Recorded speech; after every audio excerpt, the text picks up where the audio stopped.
అత్యంత ఖరీదు అయిన కార్పొరేట్ ఫిజియోథెరపీ వైద్యుడిని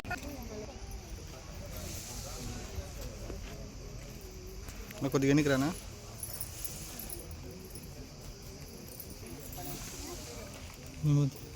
ఫ్యామిలీ అండి నేను కూర్చోను.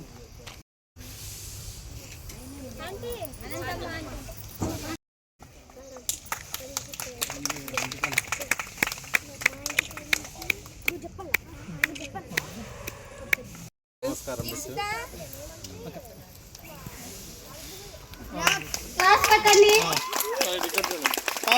కొంచెం డౌన్ చేయండి సార్, బాగా కనపండి. చిన్న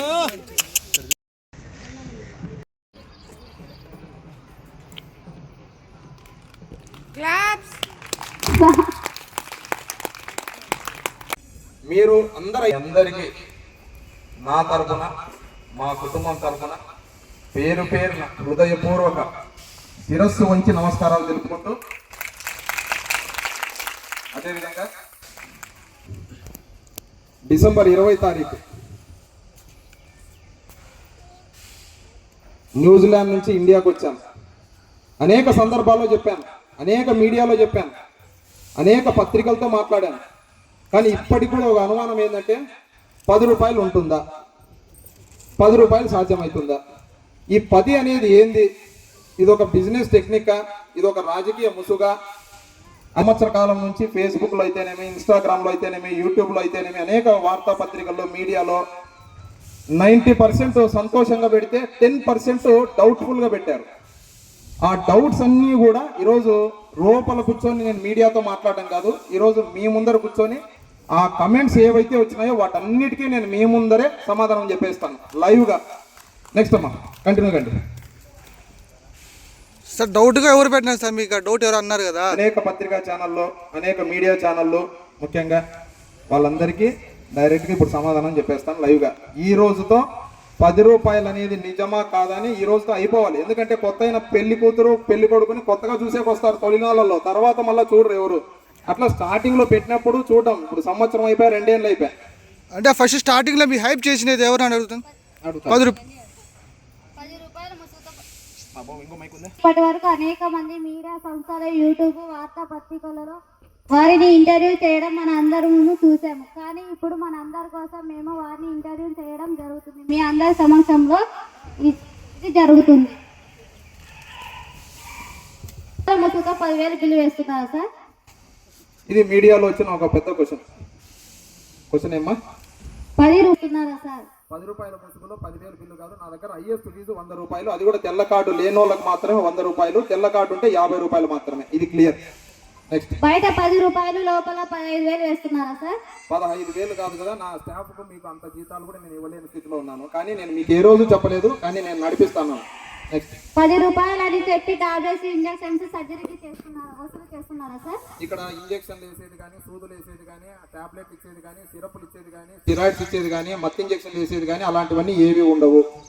చాలా టైం అవుతుంది. బెండీస్, టూల్స్ చాలా వేయచ్చు కదా సార్? నేను వాస్తవంగా 60 మంది కూర్చునే కెపాసిటీ అయితే వేశాను. కానీ ఎప్పుడు నేను చెప్తుంటాను మా స్టాఫ్ నిలబడాలి అని చెప్పి. కానీ ఒక పేషెంట్కు 4 మంది వస్తారు, ఈ 4 చైర్లు ఆక్యుపై చేస్తారు. దానివల్ల ఏమైపోతుందంటే పేషెంట్లు నిలబడే సంఖ్య వచ్చింది. అది మనం అర్థం చేసుకోవాలి.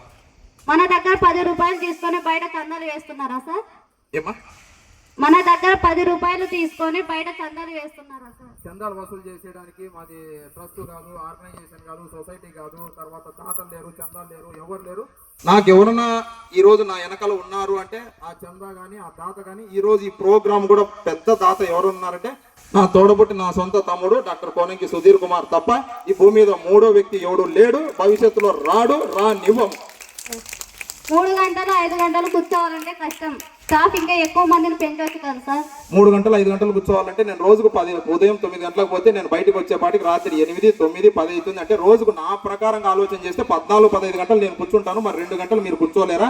అదే విధంగా నేను స్టాఫ్ను పెంచుకుంటూ పోతే ఏమైపోతుందంటే శాలరీలు పెంచాల్సి వస్తుంది.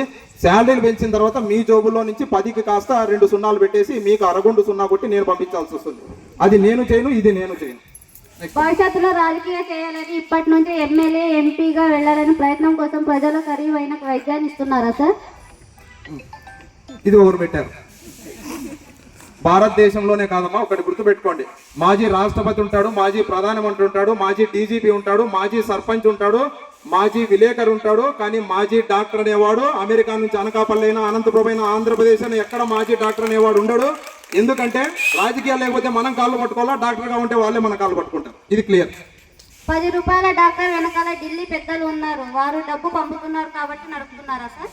మంచి, ఇది కూడా డౌట్. నా 10 రూపాయల వెనకాల ఇందాక చెప్పాను, ఢిల్లీ పెద్దలు లేరు, గల్లీ పెద్దలు ఎవరు లేరు, కేవలం మా తమ్ముడు సుధీర్ కుమారు, మా కుటుంబ సభ్యులు తప్ప ఎవరు లేరు. సెల్ ఫోన్స్ లోపలికి తీసుకొని రానివారు, ఎందుకు భయం సార్? సెల్ ఫోన్ తీసుకోవడానికి భయం ఏంది లేదు, ఆ రికమెండేషన్ నాకు ఇష్టం లేదు. తొలినాళ్ళల్లో మేము లోపలికి సెల్ ఫోన్ అలో చేసేవాళ్ళం. ఒక ఆయన వస్తాడు, సార్ మా సార్ మాట్లాడుతున్నాడు. ఎవరయ్యా అంటే ఎమ్మెల్యే సార్. ఎమ్మెల్యేకి అంత స్టేటస్ ఉంటే నీకెందుకు పేషెంట్కు ట్రీట్మెంట్ నా దగ్గరికి ఎందుకు పంపించాలా, నువ్వే చేపించితే అయిపోయాయి కదా. సో అందుకు సెల్ ఫోన్స్ ఒకటి, అదొకటి. రెండోది ఒకటి, మెడికల్ పరంగా లోపల స్టంట్ వేసింటారు, క్యాన్సర్ పేషెంట్లు ఉంటారు, పేస్ మేకర్లు ఉంటారు. వైద్య పరంగా మెషిన్లో కూడా ఇబ్బంది అవుతుంది, ట్రీట్మెంట్కి ఇబ్బంది అవుతుంది. ఇప్పుడు మనం మాట్లాడేటప్పుడు కూడా ఆ చుట్టూ వాతావరణం కేవలం వైద్యమే అందాలనే సంతోషంతో, దృక్పథంతో సెల్ ఫోన్స్ లోపలికి అలో చేయలేదు. 10 రూపాయలు అని చెప్పి మీరు ఎక్స్రే, ఎంఆర్ఐ, సిటీ స్కాన్ లో బిల్లు వేసి తీసుకుంటున్నారా సార్? ఈ రోజు వరకు మేము ప్రభుత్వ గవర్నమెంట్ హాస్పిటల్కి తప్ప ఈ రోజుకు బయటికి ఎక్కడికి పంపించిన సందర్భాలు లేవు. కానీ కొన్ని పేర్లు నేను ప్రస్తావించకూడదు. కానీ రాత్రి 10-11 అయితే కొంతమంది మా దగ్గరకు వచ్చి నన్ను రిక్వెస్ట్ చేసి చేతులు పట్టుకొని మాకు రాసిమని అడిగారు. కానీ నేను వాళ్ళందరికీ ఒకటే చెప్పాను, ఆ రోజు ఈ రోజు చెప్తున్నాను. ఒక తండ్రికి పుట్టినోడు ఒక మాట ఉంటుంది, నలుగురు తండ్రి గారికి పుట్టినోళ్ళు 4 మాటలు ఉంటాయి. నాది ఆ రోజు ఈ రోజు రేపు కూడా ఒకటే మాటే, ప్రభుత్వ ఆసుపత్రికి తప్ప నేను కాదు ఎవరైనా సరే మా సెంటర్లో బయటికి పంపించినారని తెలిస్తే మీతో సహా ఉద్యోగంలోంచి తీసేయడానికి నేను రెడీగా ఉంటాను. నెక్స్ట్. ఒకవేళ మీరు భవిష్యత్తులో టికెట్ రాకపోతే మీ పరిస్థితి ఏంటి సార్? ఉంటాడు. అనంతపురంలో ఉండే ఎమ్మెల్యే అమెరికాకు పోతే ఎవరు కేర్ చేయరు. కానీ అనంతపురంలో ఉండే ఒక ఫేమస్ డాక్టర్ అమెరికాకు పోతే ఆడ పేషెంట్ చూస్తారు, గంటకు $500 ఇచ్చి పంపిస్తారు. అందుకు వైద్యో నారాయణో హరి అన్నారు తప్ప వైద్యం ముందర రాజకీయం అనేది రాగి గింజంత మాత్రమే ఉంటుందమ్మా. రాజకీయాన్ని ఎప్పుడు వైద్యానికి జోడించకూడదు. రాజకీయం మన ఇష్టం ఉండొచ్చు, కానీ వైద్యం అనేది నారాయణుని తర్వాత నారాయణుని ప్లేస్ లో మమ్మల్ని ఊహించుకుంటారు తప్ప రాజకీయం అనేది వైద్యం ముందర ఆఫ్టర్ ఆల్ మాత్రమే, అంతే తప్ప రాజకీయం శాశ్వతం కాదు, కానీ వైద్యం శాశ్వతం.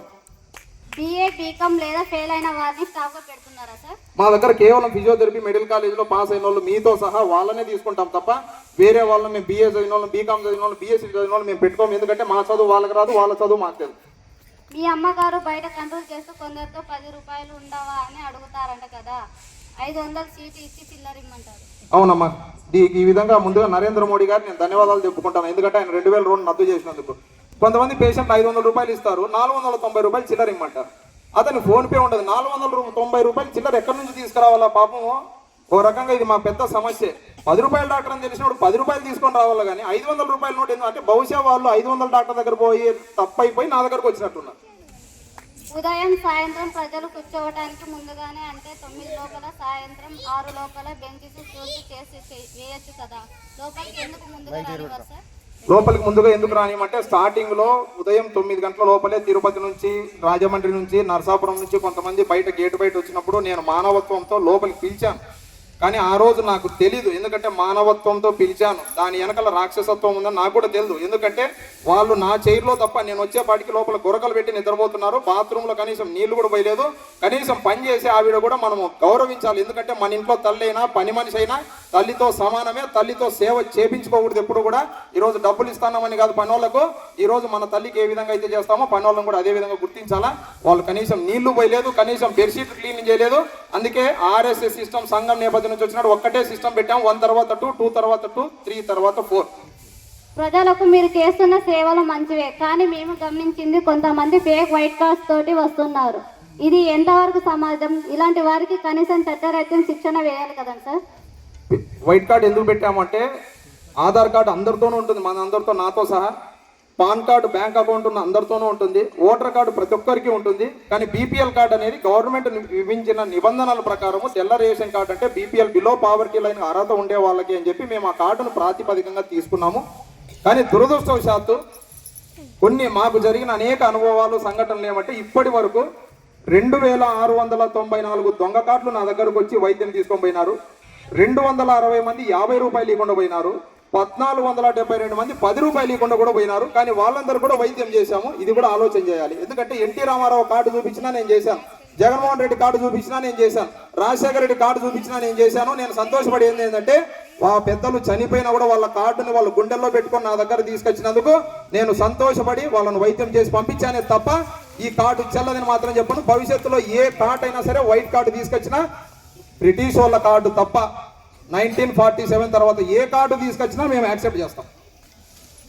ఎప్పటి వరకు 10 రూపాయలు ఉంటుంది, భవిష్యత్తులో మీరు పెంచుతారా లేదా సార్? భవిష్యత్తులో బీపీఎల్ కార్డు ఎట్టి పరిస్థితుల్లో నా గుండెలో శ్వాస ఉన్నంత వరకు నేను ఇదే మా తండ్రి గారి సమాధి మీద మాట ఇచ్చి ప్రమాణం చేసి చెప్తున్నాను, నా ఒంట్లో ఊపిరి ఉన్నంత వరకు, నేను ఈ భూమి మీద నిలబడినంత వరకు 10 రూపాయల కార్డు అనేది చిరస్థాయిగా ఎప్పటికీ ఉంటుందని మరొక్కసారి అనేక సందర్భాల్లో చెప్పాను, ఇప్పుడు కూడా చెప్తున్నాను.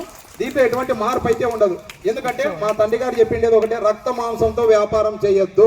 నేను వ్యాపారం చేయట్లేదు, వైద్యమే చేస్తున్నాను. కొంతమంది ఫోన్ పే చేయకుండా చేశామని చెప్పి వెళ్తున్నారు, దాని మీద మీ చర్యలు ఏవి సార్? చాలా మంది ఫోన్ పే చేశామంటారు. అక్కడ అకౌంట్లో చూస్తే ఉదాహరణకు ఈరోజు 100 మంది వచ్చారు, 100 × 50 మంది అనుకున్నాం, 15 50, 5,000 రూపాయలు అకౌంట్లో ఉండాలా. కానీ అకౌంట్లో చూస్తే 2,000 ఉంటాయి. మిగతావి ఎక్కడ పోయినాయి దేవునికి కూడా తెలుసు, మాకు కూడా తెలుసు. కానీ మా స్టాఫ్ మేము చెప్తుంటాం, అమ్మ కొంతమంది ఈ లేని పక్షంలో ఉంటే నా దగ్గరకు పంపించండి, మనం పంపించేద్దాం. కానీ వాళ్ళు ఫోన్ పే చేశామని చెప్పి ఇలా చూపిస్తారు, ఆకాశంలో నక్షత్రం చూపించినట్లు. ఆ సెల్ ఫోన్లో టిక్కు పడి ఉంటుంది. ఆ టిక్కు మేము కనిపెట్టిండేది ఏమంటే ఆల్రెడీ అతను బయట పర్చేజ్ చేసి ఉంటాడు, దాన్ని స్క్రీన్ షాట్ తీసుకొని మాకు చూపిస్తాను. ఇది ఎవరు ఆలోచన చేసుకోవాలి? మనం ఆలోచన చేసుకోవాలి. మీరు నన్ను మోసం చేయట్లేదు, మిమ్మల్ని మీరే మోసం చేసుకుంటున్నారు. నాకు ఏమీ కాదు, ఏమీ పోదు. ఇప్పటి వరకు ఎన్ని దొంగ రేషన్ కార్డ్స్ వచ్చాయి? ఎంతమంది డబ్బులు ఇవ్వకుండా వెళ్ళిన సందర్భాలు ఉన్నాయి సార్? ఇందాక అదే చెప్పాను, 2,694 మంది రేషన్ కార్డులు, దొంగ రేషన్ కార్డులు మా దగ్గర చూపించారు. ఎలా కనిపెడతారు మీరు అంటే ఆ రేషన్ కార్డు ఉన్న నంబర్ని ఒకసారి మనం ఆన్లైన్ స్క్రీనింగ్ చేస్తే ఒకసారి కలెక్టర్ ఆఫీస్ పంపిస్తే దాంట్లో మాకు తేలిండే కొన్ని విస్తుపోయే నిజాలు ఏమంటే, అనంతపురం జిల్లాలో ఒక ఎంఆర్ మనం ట్రీట్ చేయాల్సింది ఒకసారి బాధ కలుగుతుంది. కానీ తప్పని పరిస్థితుల్లో ఆ కార్డును చూసి, ఎందుకంటే నేను వాళ్ళని చూడట్లేదు, ఈ రాష్ట్రం కోసం పనిచేసినటువంటి రాజశేఖర రెడ్డి గారు అయితే, ఎన్టీఆర్ గారు అయితే వాళ్ళని చూసి నేను ముందుకు అడుగు వేస్తాను. ఎందుకంటే రాజశేఖర రెడ్డిలో డాక్టర్ ఉన్నాడు, ఆయన ఈ రోజు ప్రజల కోసం చనిపోయినాడు. మళ్ళీ ఇది కూడా మాట్లాడితే రాజకీయం అంటారు. రాజకీయ కేంద్ర ఆరోగ్య శాఖ మంత్రిగా పనిచేశారు ఇప్పుడు నడ్డా గారు ఉన్నారు. వారు మొన్న టర్మ్ లో ఓడిపోతే వారు ఇప్పుడు ఏం చేస్తున్నారంటే, వారు 6 సార్లు ఎంపీ గెలిచారు ఢిల్లీ నుంచి. కానీ ఇప్పుడు ఏం చేస్తున్నారంటే, వారు ఇంటి దగ్గర వైద్యం పెట్టుకొని రోజుకు 15 లక్షల రూపాయలు సంపాదిస్తున్నారు. ఆయన ఒక మాట చెప్పారు, నేను ఎంపీ గెలిస్తే 5 లక్షలే వస్తుంది, కానీ రోజు 10 లక్షలు సంపాదిస్తాను అంటారు. ఇప్పుడు దీన్ని బట్టి మీరు చెప్పండి, రాజకీయం గొప్పదా, వైద్యం గొప్పదా? వైద్యమే గొప్పది. ఇంకోటి ఉదాహరణ, బూర నర్సయ్య గౌడ్ గారు అని చెప్పి పక్కనే తెలంగాణలో ఉంటారు. వారు గతంలో టీఆర్ఎస్ గా ఎంపీగా చేశారు, తర్వాత బీజేపీలోకి వచ్చారు. వారు కూడా ఓడిపోయారు. ఓడిపోయిన తర్వాత ఈ రోజుకు 6 సర్జరీలు చేస్తున్నారు. వారు రోజుకి 22 లక్షల రూపాయలు సంపాదిస్తున్నారు. వారు గెలవకుండా ఓడిపోవడమే వాళ్ళకి కలిసి వచ్చింది. అంటే వైద్యం అనేది చాలా గొప్పది. ధన్యవాదాలు. థ్యాంక్ యూ అమ్మా.